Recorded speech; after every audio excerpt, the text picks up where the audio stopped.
For the first time in history, people and machinery are working together, realizing a dream. A uniting force that knows no geographical boundaries without regard to race, creed, or color. A new era where communication truly brings people together. This is the dawn of the net. Want to know how it works? Click here to begin your journey into the net. Now, exactly what happened when you clicked on that link? You started a flow of information.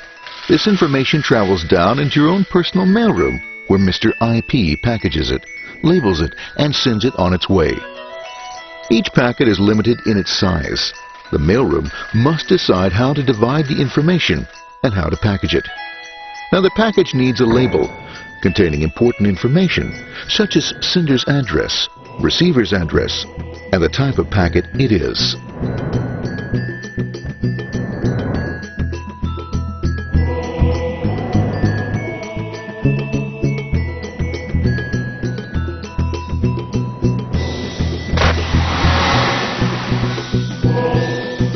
Because this particular packet is going out onto the internet, it also gets an address for the proxy server, which has a special function, as we'll see later.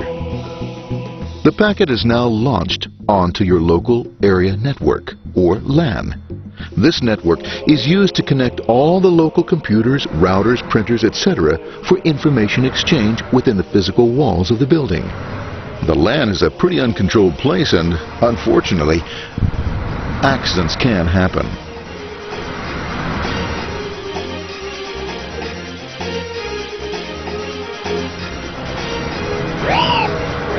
The highway of the LAN is packed with all types of information.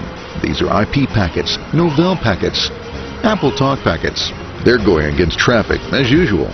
The local router reads the address and, if necessary, lifts the packet onto another network. The router, a symbol of control in a seemingly disorganized world. Whoops, sorry about that. Let's move this one here, this one here. This moves here, this one goes here. I don't like this one. Let's go with this one. Let's go here. A little over to the left. Let's move with this one here. Another channel here. Let's put that one here. Let's put that one here. There he is, systematic, uncaring, methodical, conservative, and sometimes not quite up to speed. Sorry. But at least he is exact, for the most part. That one goes there, that one goes there, that one goes there, and this one goes there. Another one goes there, that goes there. He's behind him, he goes there, that goes there, he goes there, one goes there.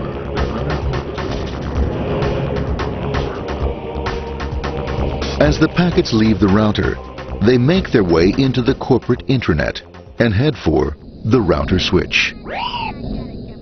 A bit more efficient than the router switch plays fast and loose with IP packets, deftly routing them along their way. A digital pinball wizard, if you will. Here we go. Here comes another one. And it's another. Watch this, Mom. Here goes. Whoop, around the back. Hey, in there, in there, in there. Over the left, over the right, over the left, over the right. You got it. Here it comes. Right down. He shoots. He scores. It's going. Hey, Wayne. Here, watch out. Here comes another one. Oh, here we go. And it's gone. As packets arrive at their destination, they're picked up by the network interface, ready to be sent to the next level. In this case, the proxy. The proxy is used by many companies as sort of a middleman in order to lessen the load on their internet connection, and for security reasons as well.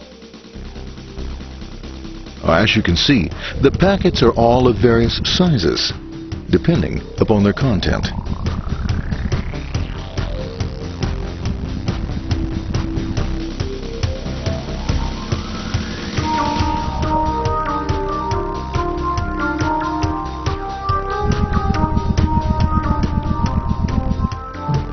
The proxy opens the packet and looks for the web address, or URL. Depending upon whether the address is acceptable, the packet is sent on to the internet.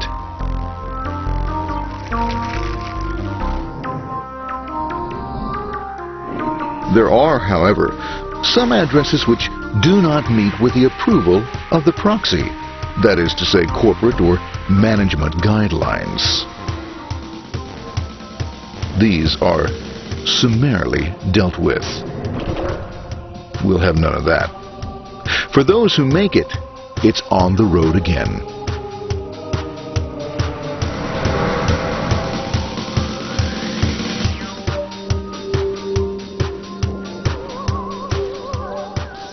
Next up, the firewall. The corporate firewall serves two purposes. It prevents some rather nasty things from the internet from coming into the intranet, and it can also prevent sensitive corporate information from being sent out onto the internet. Once through the firewall, a router picks up the packet and places it onto a much narrower road, or bandwidth, as we say. Obviously, the road is not broad enough to take them all. Now you might wonder what happens to all those packets which don't make it along the way. Well, when Mr. IP doesn't receive an acknowledgement that a packet has been received in due time, he simply sends a replacement packet. We are now ready to enter the world of the Internet. A spider web of interconnected networks which span our entire globe. Here, routers and switches establish links between networks. Now, the net is an entirely different environment than you'll find within the protected walls of your LAN. Out here, it's the Wild West. Plenty of space, plenty of opportunities, plenty of things to explore and places to go. Thanks to very little control and regulation, new ideas find fertile soil to push the envelope of their possibilities. But because of this freedom, certain dangers also lurk. You'll never know when you'll meet the dreaded ping of death.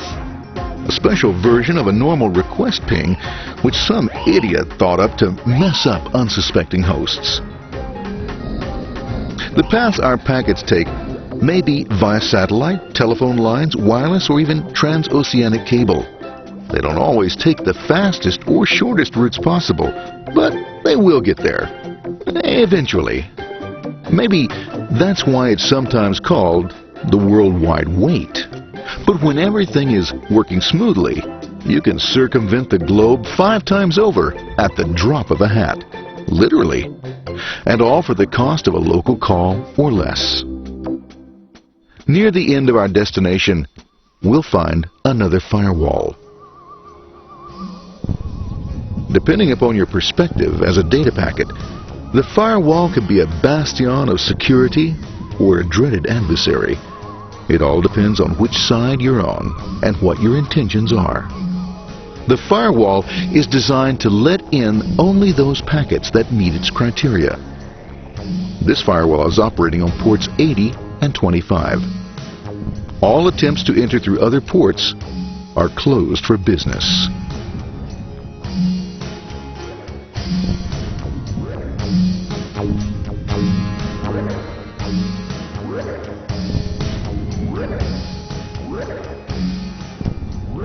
Port 25 is used for mail packets,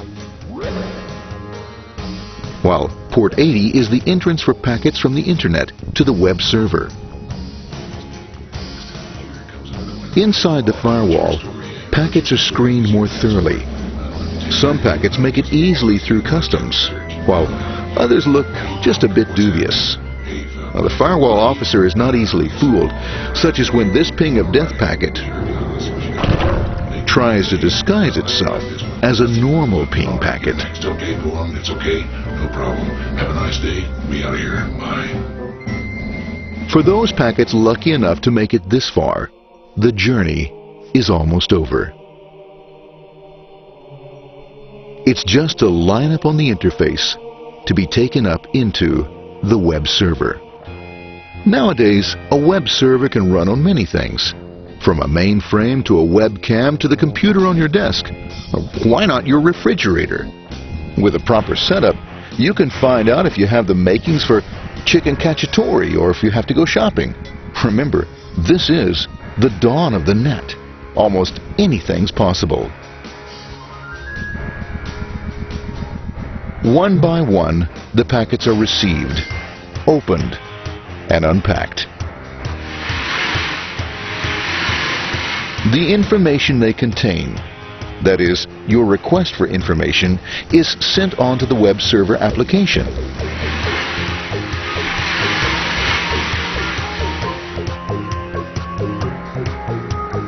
The packet itself is recycled, ready to be used again, and filled with your requested information.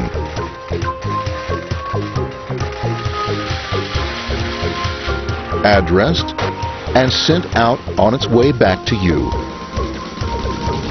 Back past the firewall, routers, and on through to the internet. Back through your corporate firewall.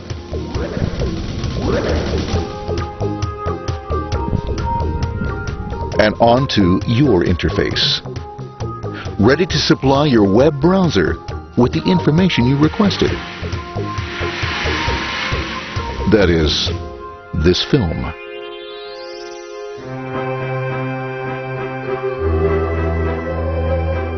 Pleased with their efforts and trusting in a better world, our trusty data packets ride off blissfully into the sunset of another day, knowing fully they have served their masters well.